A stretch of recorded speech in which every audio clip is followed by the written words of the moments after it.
Yo no canto para que me aplaudan, canto porque traigo algo atorado aquí. La frase salió de la boca de José Alfredo Jiménez una madrugada empapada de humo y tequila.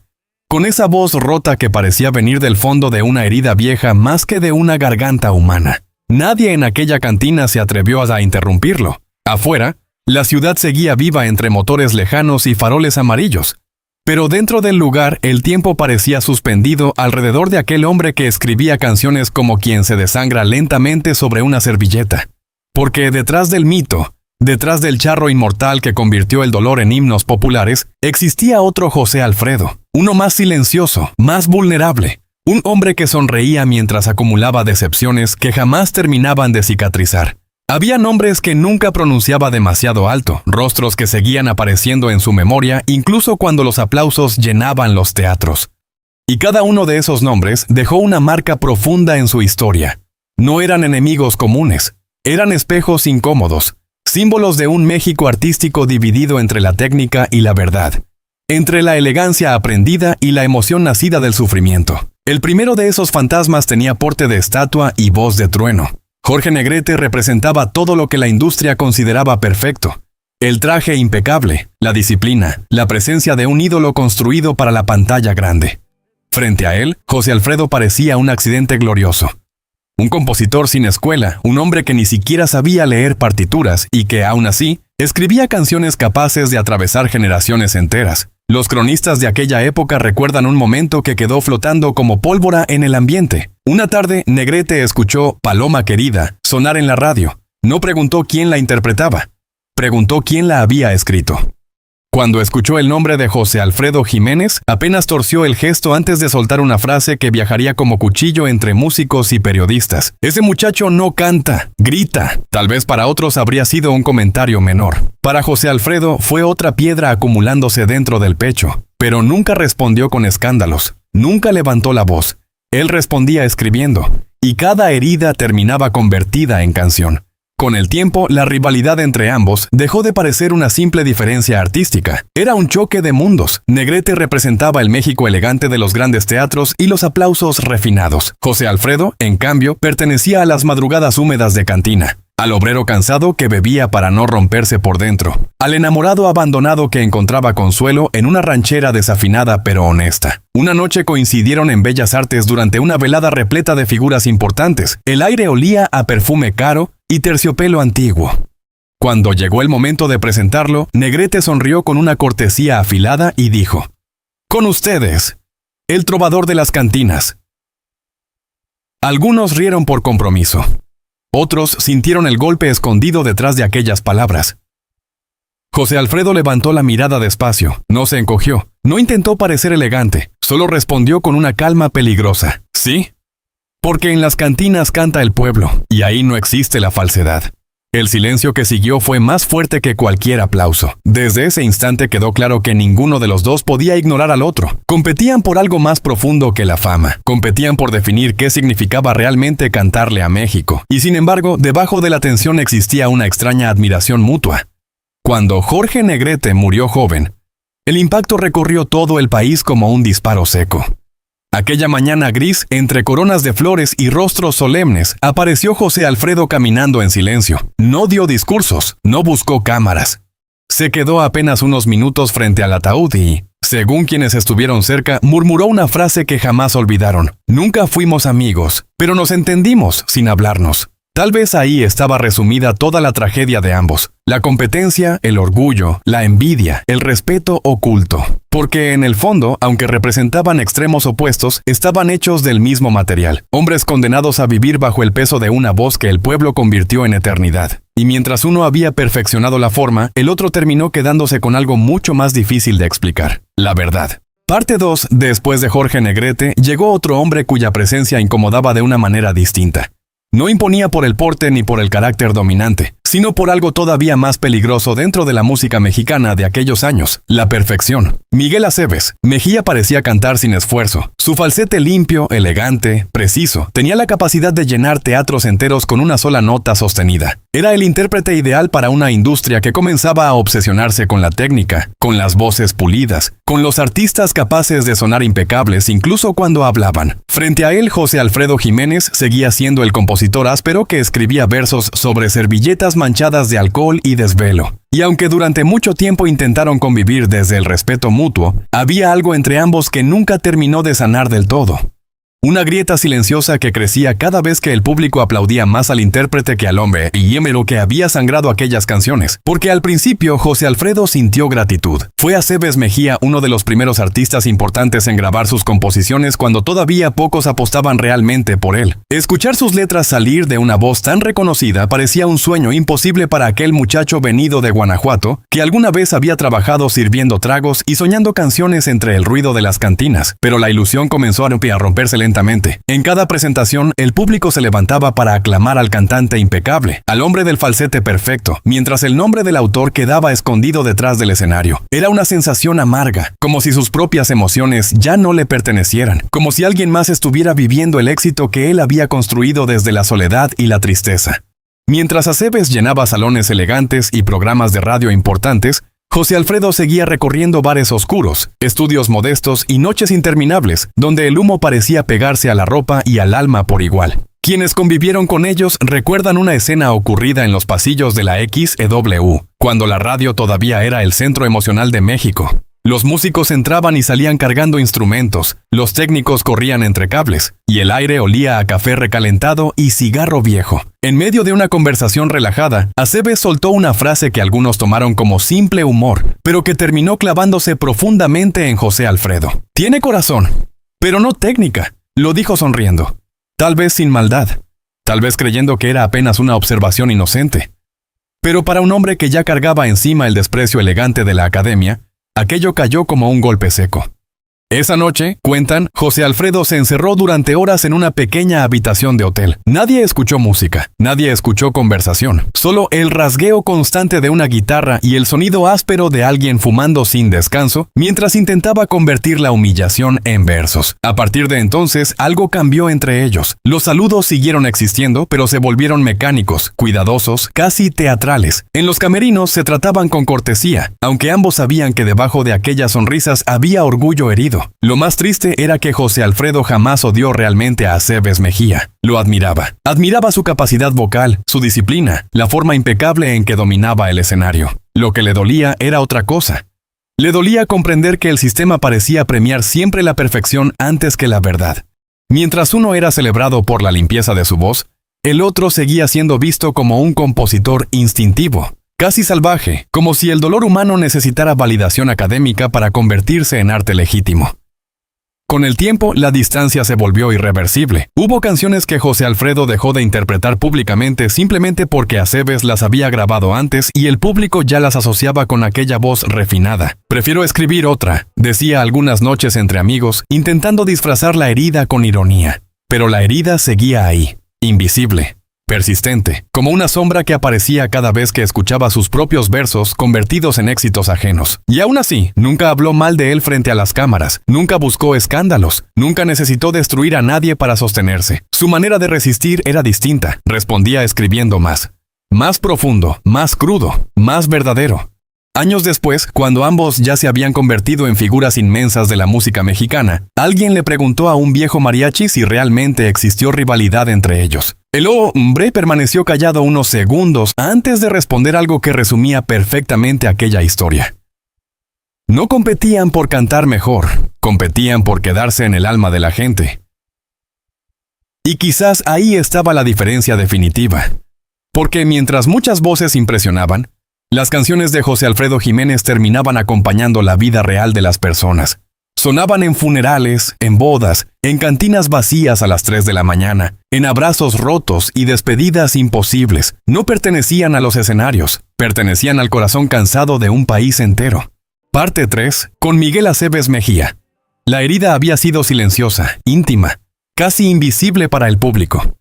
Pero la llegada de Pedro Vargas abrió una tensión distinta, más fría, más elegante y quizá por eso mismo más dolorosa, porque si Aceves representaba la perfección vocal, Vargas era directamente la institución, el artista respetado por presidentes, empresarios, intelectuales y críticos. El hombre cuya voz parecía hecha para resonar entre lámparas de cristal y salones donde nadie levantaba demasiado la voz. Lo llamaban el Ruiseñor de las Américas. Y había algo en su manera de caminar, de acomodarse el saco, incluso de mirar a los demás, que transmitía la seguridad de quien sabe perfectamente cuál es su lugar en el mundo. Frente a él, José Alfredo Jiménez seguía pareciendo un intruso glorioso. Un poeta nacido demasiado lejos de las academias correctas, un hombre que cargaba cantinas enteras en la garganta. Cuando coincidieron por primera vez en un estudio importante de grabación, varios músicos notaron la diferencia desde el primer instante.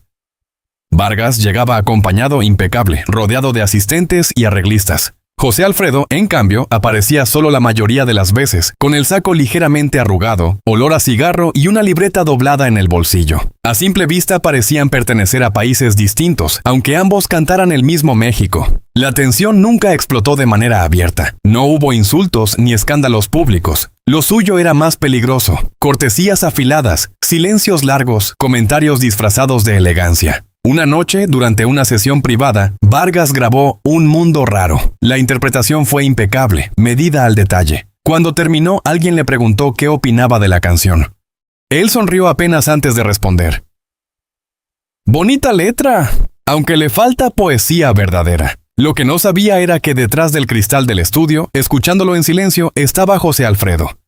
Nadie supo exactamente qué sintió en aquel momento. Algunos aseguran que apretó los dientes, otros dicen que simplemente bajó la mirada y encendió un cigarro con manos temblorosas. Lo cierto es que no respondió, no reclamó, no hizo escena. Salió caminando lentamente del estudio mientras el humo le cubría el rostro y el eco de aquella frase se le quedaba atorado en alguna parte del pecho.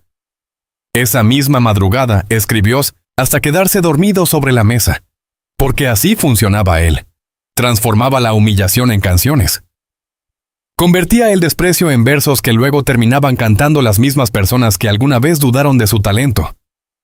La rivalidad entre ambos nunca necesitó escándalos para existir. Bastaba observar cómo se saludaban en los eventos públicos, sonrisas breves, apretones de manos demasiado rápidos, miradas que parecían medir distancias invisibles. Pedro Vargas admiraba secretamente la capacidad emocional de José Alfredo. Eso era evidente para quienes los rodeaban. Sabía que había algo imposible de enseñar en aquellas canciones, una verdad incómoda que conectaba directamente con la gente común. Pero también veía en él todo lo que la academia no podía controlar.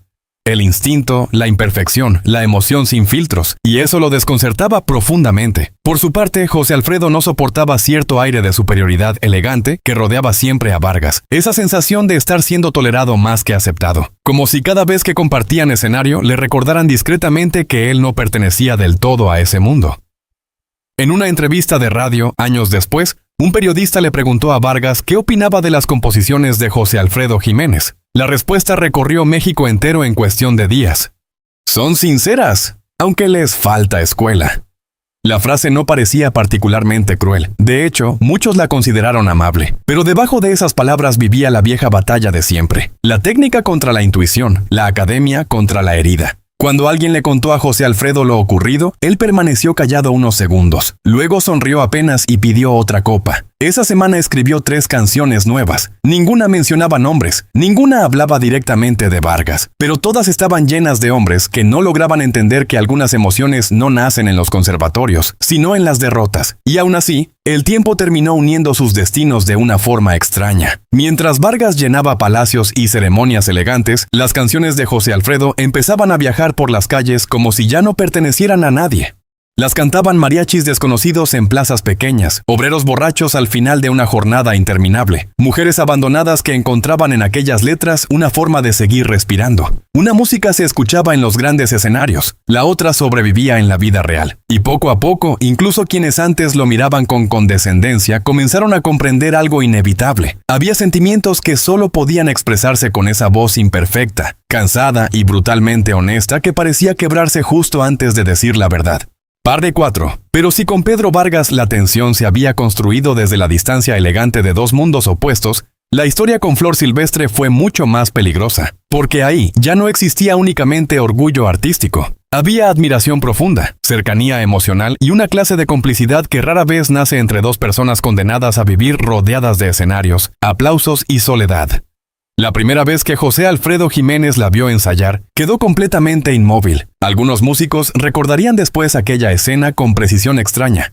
Él apoyado contra una pared, observando en silencio mientras Flor cantaba apenas acompañada por una guitarra suave y el sonido lejano de unos mariachis afinando instrumentos. Había algo en ella que desarmaba cualquier defensa. No solo la voz, era la manera en que sostenía las palabras, como si cada verso tuviera memoria propia, como si pudiera convertir una caricia en herida dentro de la misma estrofa. Con el paso de los meses comenzaron a coincidir cada vez más. Programas de radio, giras, reuniones privadas donde la madrugada terminaba mezclando canciones con confesiones a media voz. Entre ambos nació una conexión difícil de explicar. Se trataban con respeto, incluso con cierta ternura contenida, pero quienes convivían cerca entendían perfectamente que aquello iba mucho más allá de lo profesional. José Alfredo encontraba en Flor algo que pocas personas le ofrecían. Alguien capaz de comprender sus canciones desde adentro, sin necesidad de explicaciones. Ella no interpretaba sus letras como simples composiciones exitosas, las vivía. Y eso, para un hombre que escribía desde las entrañas, era casi una forma de intimidad. En 1957, durante una gira por el norte del país, ocurrió uno de esos momentos que terminan persiguiendo a una persona durante toda la vida. Aquella noche hacía frío. El hotel era pequeño y los músicos ocupaban casi todos los pasillos entre risas cansadas y botellas abiertas. José Alfredo llevaba horas trabajando en una canción nueva. Una pieza profundamente personal. Caminos de Guanajuato. No era solo música. Era su infancia, su orgullo, sus muertos, sus calles. Todo convertido en melodía. Cuando terminó de escribirla, buscó a Flor casi de inmediato. Quería que ella, Pullales, fuera la primera voz en grabarla. No por estrategia, por confianza. Porque sentía que nadie más podía entender aquella canción como ella. Flor escuchó el tema completo en silencio. Sonrió apenas al terminar, con esa expresión suave que tantas veces confundía a quienes la rodeaban. Durante unos segundos, José Alfredo creyó ver emoción verdadera en sus ojos. Pero días después llegó la respuesta. La disquera prefería canciones más ligeras, más comerciales, más fáciles. La frase cayó sobre él como una puerta cerrándose lentamente. Y aunque nadie discutió, aunque no hubo escenas dramáticas ni despedidas violentas, algo terminó quebrándose para siempre. Porque él entendió perfectamente lo que aquella decisión significaba. No era solo el rechazo de una canción, era la sensación de haber sido dejado atrás por alguien a quien admiraba profundamente. Después de eso, los duetos comenzaron a desaparecer. Los encuentros se volvieron breves, incómodos.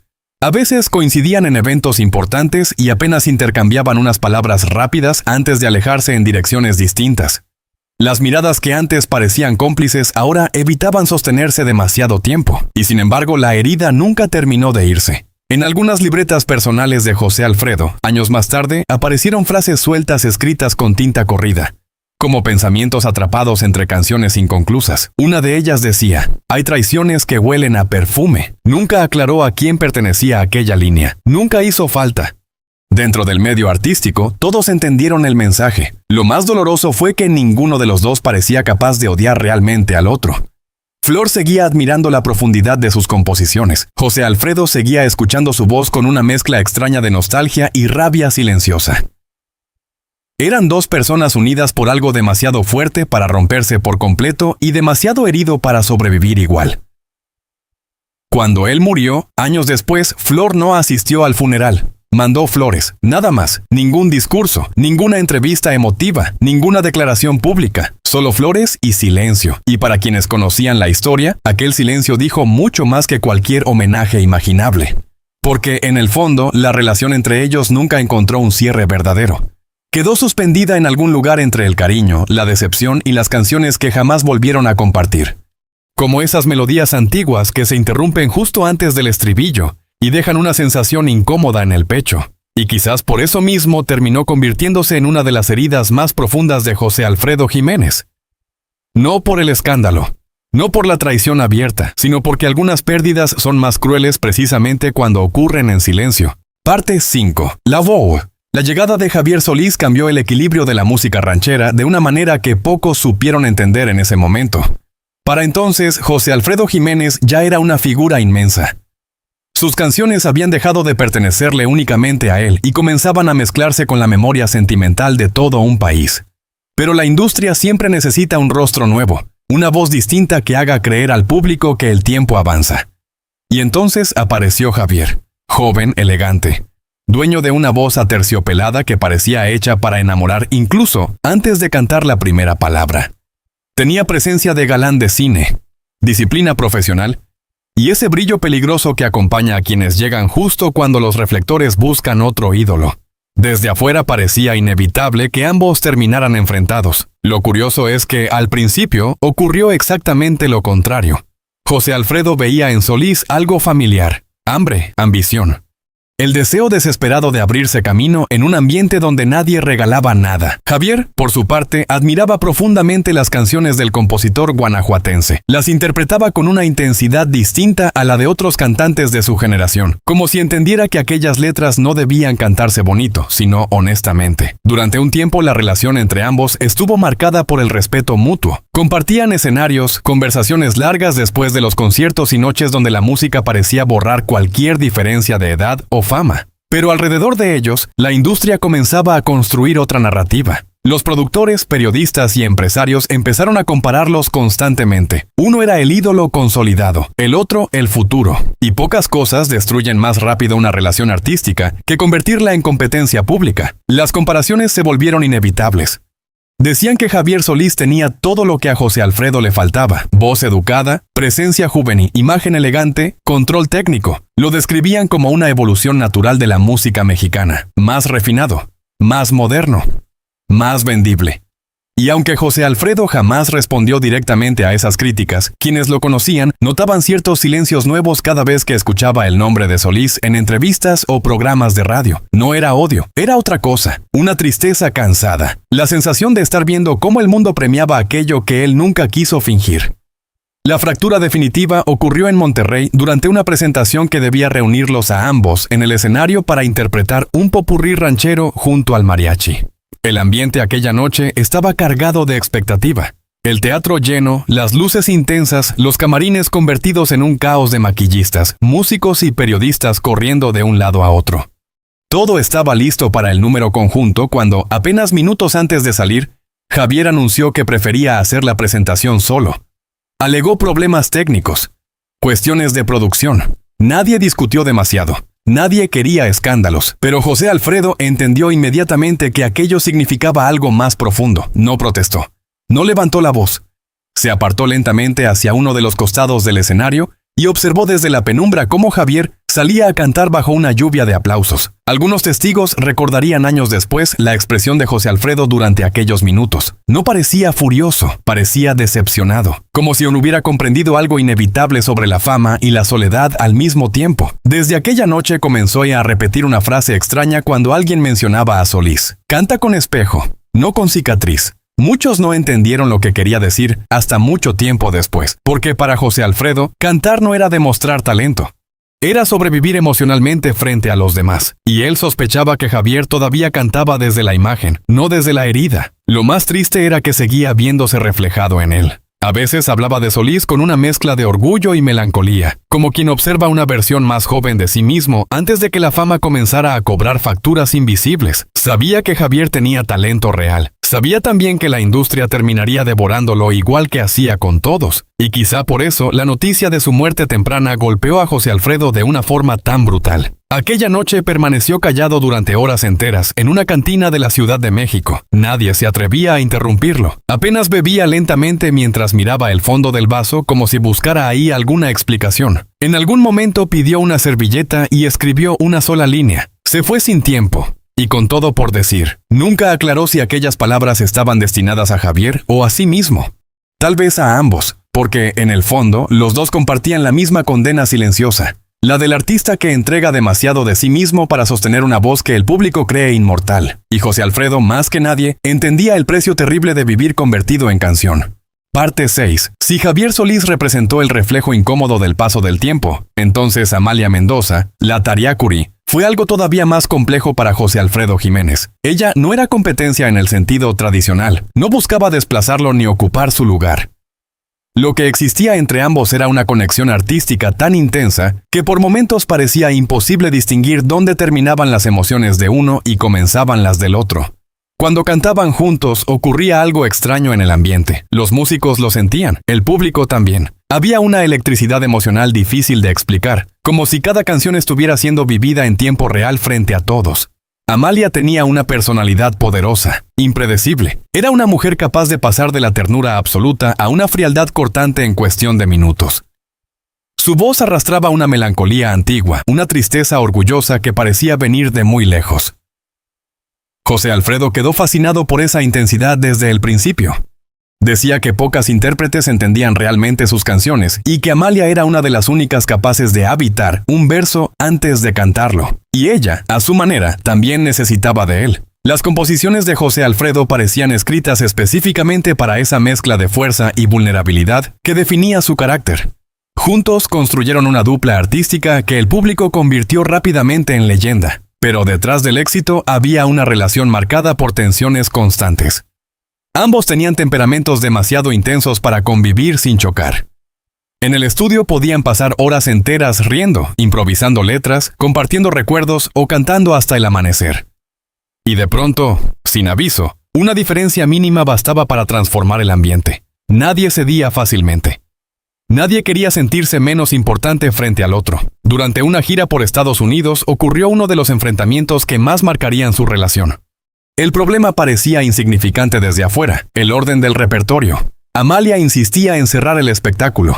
Quería terminar la noche con una de sus interpretaciones más fuertes. José Alfredo, en cambio, defendía una de sus composiciones como cierre perfecto del concierto. Lo que comenzó como una discusión técnica terminó convirtiéndose en una batalla de orgullo silenciosa. Aquella noche, después del espectáculo, mientras el resto del equipo celebraba entre risas y botellas abiertas, José Alfredo permaneció solo en una habitación del hotel, escribiendo compulsivamente sobre hojas sueltas. Afuera nevaba ligeramente, y las luces del estacionamiento apenas se reflejaban contra la ventana empañada. Algunos músicos aseguraron después que jamás lo habían visto tan callado, porque el conflicto con Amalia no era únicamente profesional. Lo que realmente dolía era descubrir que incluso las personas capaces de comprender mejor su arte terminaban lastimándolo de alguna manera. Y sin embargo, tampoco podía alejarse de ella, por mucho tiempo. Existía una dependencia emocional y artística imposible de negar. Ella daba vida a sus heridas. Él le entregaba canciones que parecían eternizarla. Con el paso de los años, el desgaste comenzó a hacerse evidente. Las entrevistas se volvieron más tensas. Las declaraciones indirectas aparecían disfrazadas de comentarios casuales. En una conversación con periodistas, Amalia llegó a insinuar que las canciones de José Alfredo alcanzaban verdadera grandeza únicamente cuando ella las interpretaba. Muchos esperaron una respuesta pública inmediata. Nunca llegó. Él prefirió guardar silencio frente a las cámaras, pero días después, dentro de uno de sus cuadernos personales, apareció escrita una frase breve que quienes estuvieron cerca jamás olvidaron. Las canciones no necesitan madre, solo verdad. Aquella línea parecía definitiva. No había insulto, no había odio, solo cansancio.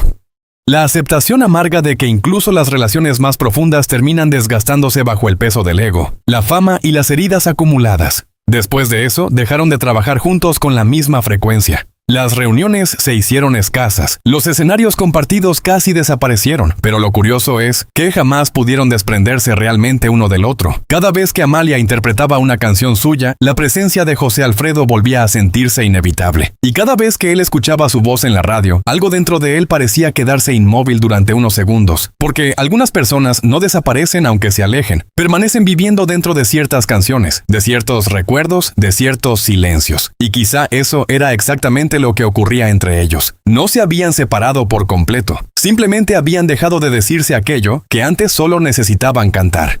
Parte 7. Con los años, la leyenda comenzó a crecer mucho más rápido que el hombre. El nombre de José Alfredo Jiménez ya pertenecía a todo México, pero detrás del mito seguía existiendo alguien profundamente cansado. Las giras interminables, las noches de alcohol, el peso emocional de una vida entera convertida en canciones empezaron a reflejarse en su cuerpo. Los médicos le pedían descanso, le hablaban de cuidados, de reposo, de reducir el ritmo antes de que fuera demasiado tarde. Él escuchaba en silencio, asentía apenas, y luego volvía a escribir. como si supiera que el tiempo empezaba a escapársele entre las manos. «Tengo que dejarlo todo listo», decía algunas noches intentando disfrazar la gravedad con humor. «No vaya a ser que mañana ya no pueda cantar». Muchos reían al escucharlo, pensaban que exageraba. Nadie imaginaba que hablaba completamente en serio. En los últimos meses de su vida, quienes estuvieron cerca de él comenzaron a notar cambios extraños. Había momentos en que se quedaba mirando al vacío durante largos minutos, como si escuchara melodías que nadie más podía oír. Otras veces hablaba menos de lo habitual, algo raro en un hombre acostumbrado a llenar las madrugadas de historias, canciones y frases improvisadas. Seguía rodeado de gente, de periodistas, de músicos, de admiradores, pero cada vez parecía más distante, como si una parte de él ya estuviera alejándose lentamente del mundo. Y aún así continuaba escribiendo compulsivamente. En servilletas, sobres viejos, cuadernos doblados, cualquier pedazo de papel servía para atrapar una frase antes de que desapareciera. Fue durante ese periodo cuando tomó una decisión que muy pocos conocieron en aquel momento. Mandó reunir varias de sus libretas personales. Cuadernos gastados llenos de canciones inconclusas, pensamientos sueltos, dedicatorias privadas y observaciones sobre las personas que habían marcado su vida. Allí aparecían rastros silenciosos de todas aquellas rivalidades que durante años lo acompañaron como fantasmas inevitables. Pero lo sorprendente era el tono de esas notas. No había odio, no había deseos de revancha, solo una mezcla extraña de melancolía y comprensión tardía. A Jorge Negrete le escribió una línea breve que parecía cerrar décadas de tensión invisible. «El público te admiró. Yo te entendí». Para Miguel Aceves Mejía, dejó otra frase todavía más íntima. «Gracias por cantar lo que yo no podía decir». Y sobre Pedro Vargas, apenas unas palabras secas que parecían resumir toda una vida de silencios compartidos. Cantábamos distinto, pero ambos sabíamos lo que costaba sostener una canción. Aquellas notas revelaban algo profundamente humano sobre José Alfredo. Durante años el público había imaginado rivalidades gigantescas, resentimientos eternos, enemistades irreconciliables. Pero en realidad, al acercarse el final, él parecía entender que todos estaban atrapados dentro de la misma soledad. Cada uno a su manera había pagado un precio terrible por convertirse en voz de un país entero. Algunos sacrificaron autenticidad para sobrevivir dentro de la industria. Otros sacrificaron tranquilidad, otros amor. Y él, quizás sin darse cuenta, había sacrificado partes enteras de sí mismo convirtiendo el dolor en arte. Lo más duro era que seguía siendo extremadamente sensible a las críticas incluso después de haberse convertido en leyenda. La gente veía al compositor inmortal, al hombre atómico, hombre capaz de escribir himnos eternos, pero pocos entendían cuánto le afectaban todavía ciertos comentarios. Cada frase despectiva, cada gesto de superioridad, cada insinuación sobre su falta de técnica terminaban acumulándose silenciosamente dentro de él. La diferencia era que nunca respondía con violencia. Su manera de defenderse seguía siendo la misma desde el principio. Escribir otra canción. Mientras otros discutían frente a cámaras o protegían cuidadosamente su imagen pública, José Alfredo respondía dejando nuevas heridas convertidas en versos. Y quizás por eso terminó conectando de una forma tan profunda con la gente común. Porque mientras muchos artistas cantaban al amor idealizado, él hablaba del amor real, del abandono, de la humillación, de las despedidas que llegan sin explicación. Cantaba para quienes seguían trabajando con el corazón roto, para quienes bebían intentando olvidar, para quienes no tenían palabras elegantes para describir lo que sentían. Su música no necesitaba perfección porque nacía directamente de las grietas humanas. En su voz había cansancio, polvo de carretera, noches sin dormir, orgullo herido y ternura escondida. Cada interpretación parecía una conversación íntima con alguien que también estaba tratando de sobrevivir emocionalmente. Poco antes de morir, un periodista le preguntó si alguna vez se había considerado rival de otros grandes artistas mexicanos. José Alfredo sonrió apenas. Ya estaba cansado. La enfermedad había empezado a apagar lentamente la energía feroz que lo acompañó durante toda su vida. Aún así respondió con calma, casi susurrando: «No, yo no compito, yo solo canto lo que siento, y eso no se enseña en ninguna escuela». La frase pasó desapercibida para muchos en aquel momento, pero con los años terminó convirtiéndose en la explicación perfecta de toda su existencia, porque al final el tiempo hizo por él lo que nunca necesitó reclamar personalmente. Aquellos que alguna vez cuestionaron su técnica terminaron cantando sus canciones. Los que lo miraron desde arriba acabaron viviendo dentro de sus versos. Y mientras generaciones enteras siguen cantando El Rey, Un Mundo Raro o Caminos de Guanajuato en bodas, funerales, cantinas y noches de soledad, José Alfredo Jiménez continúa ahí, intacto, con la voz rota y el alma abierta, recordándole al mundo que la verdad emocional siempre sobrevive más que la perfección.